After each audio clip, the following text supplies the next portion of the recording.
Pastikan kalian sedang sendirian. Assalamualaikum sobat horor semua dimanapun kalian berada. Selamat datang dan selamat berjumpa kembali di channel podcast Horor Demit. Masih di segmen Nyari Mamat, nyarita horor malam Jumat. Di segmen ini kita akan membawakan cerita kisah nyata dari narasumber yang mengirimkan ceritanya ke email kita. Kali ini kita mendapatkan cerita dari seorang yang bernama Bagustian. Dia menceritakan pengalamannya ketika masih duduk di bangku kelas 2 SMA. Seperti apa cerita selengkapnya? Buat kalian yang belum subscribe dulu channel ini. Dan buat kalian yang sudah subscribe, aturannya cukup sederhana.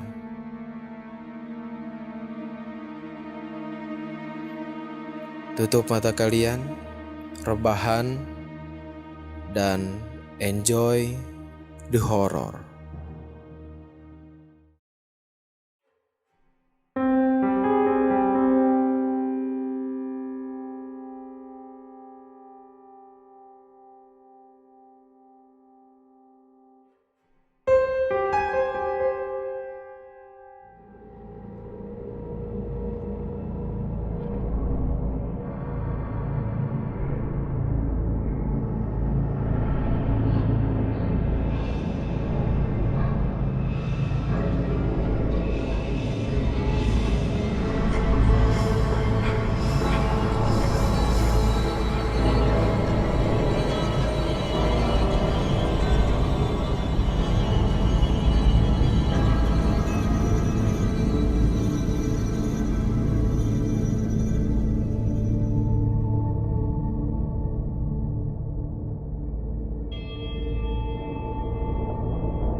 Lebih baik aku memilih untuk tidak tidur sendiri atau tidak ke kamar mandi di malam hari jika aku teringat dengan apa yang aku alami saat aku masih tinggal bersama om dan tanteku di daerah Bekasi.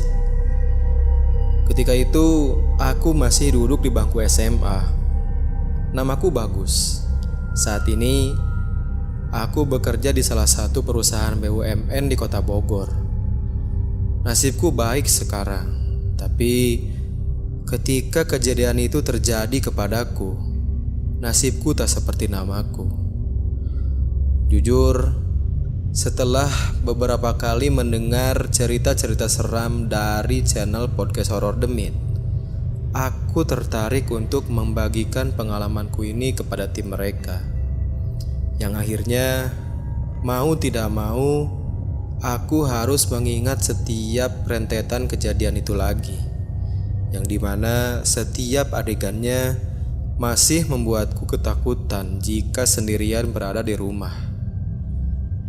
Pengalamanku ini terjadi tahun 2009. Saat itu aku diharuskan pindah dari kota Bandung ke kota Bekasi. Aku tinggal di sana bersama om dan tanteku. Panggil saja mereka Om Hari dan Tante Hani. Tidak terlalu canggung sebenarnya bagiku untuk tinggal bersama mereka, karena memang dari kecil aku sudah pernah diasuh oleh mereka.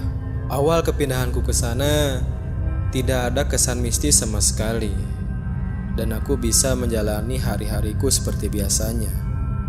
Sampailah di mana aku menginjak kelas 2 SMA.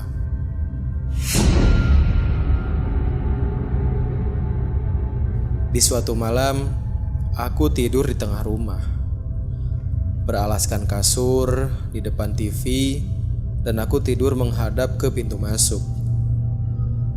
Tepat di samping pintu terdapat jendela yang diberi tralis. aku bisa melihat suasana pekarangan tempat omku menyimpan motor, dan aku dapat melihat jelas pagar rumah dari jendela itu. Karena memang jendela itu hanya ditutupi oleh gorden yang transparan. Pukul 2:30 pagi, aku terbangun karena kepanasan. Kita tahulah, Bekasi adalah daerah yang panas. Aduh, panas banget sih. Aduh. Aku lihat ke arah AC dan ternyata mati. Karena saking panasnya, aku berinisiatif untuk menyalakannya lagi.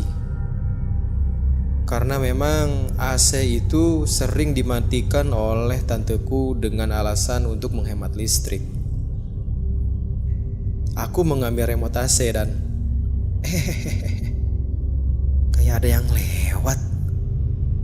Dari sudut mataku terlihat sesuatu yang melintas dari luar jendela. Awalnya aku hiraukan dan memilih untuk lanjut menyalakan AC dan bergegas untuk tidur.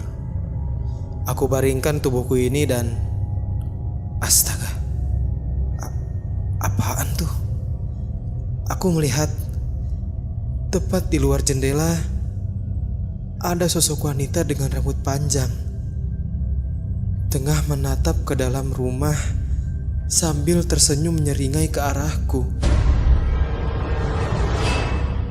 Mukanya tua dan astagfirullah, aku tidak sanggup melihatnya.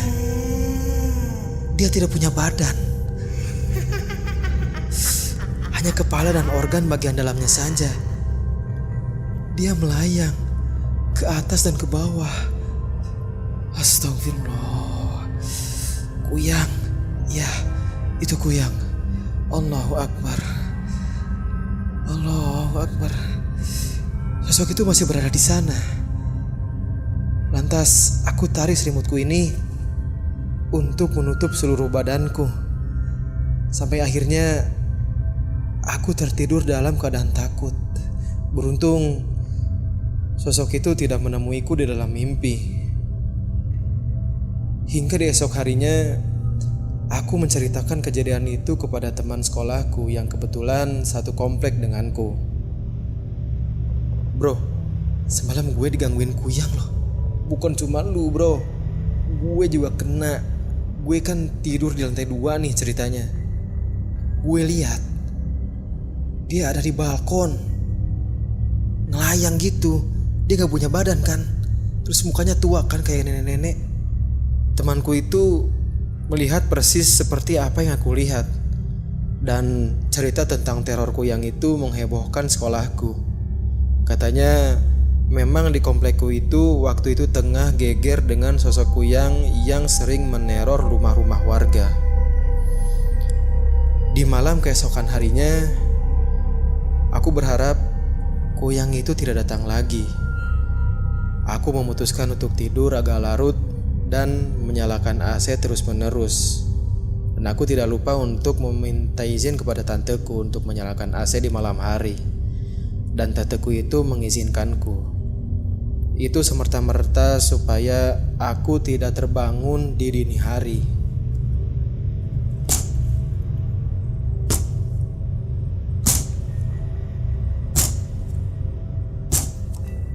Dalam tidurku, aku mendengar suara gedoran dari arah kaca jendela. Suara itu membangunkanku. Siapa sih? Ganggu tidur gue aja. Awalnya aku kira itu adalah seorang warga yang sedang ronda yang memang sengaja menggedor kaca. Lantas aku melihat ke arah jendela dan astagfirullah. Kuyang itu datang lagi. Kali ini dia menatapku penuh amarah. Dengan matanya yang merah menyala, dia seakan memburuku.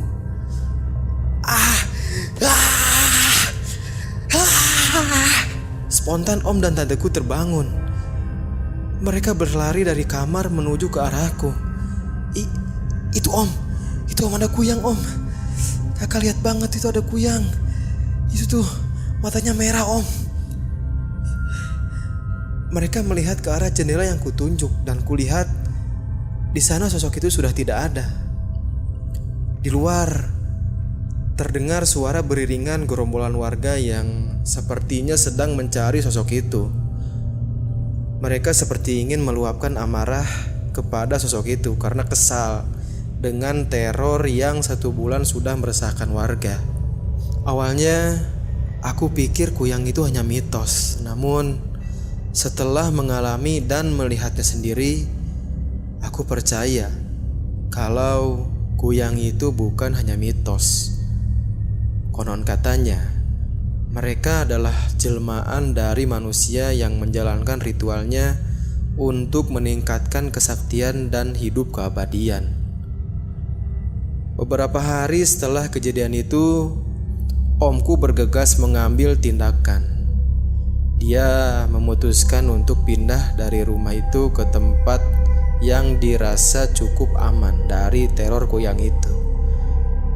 Bukan hanya alasan teror, omku memutuskan untuk pindah karena memang kebetulan dia dimutasikan dari kantornya, dan juga supaya lebih efisien untuk cepat tiba di kantor barunya itu. Di rumah baru yang kita tempati, teror kuyang itu memang menghilang. Akan tetapi beralih ke teror yang lain.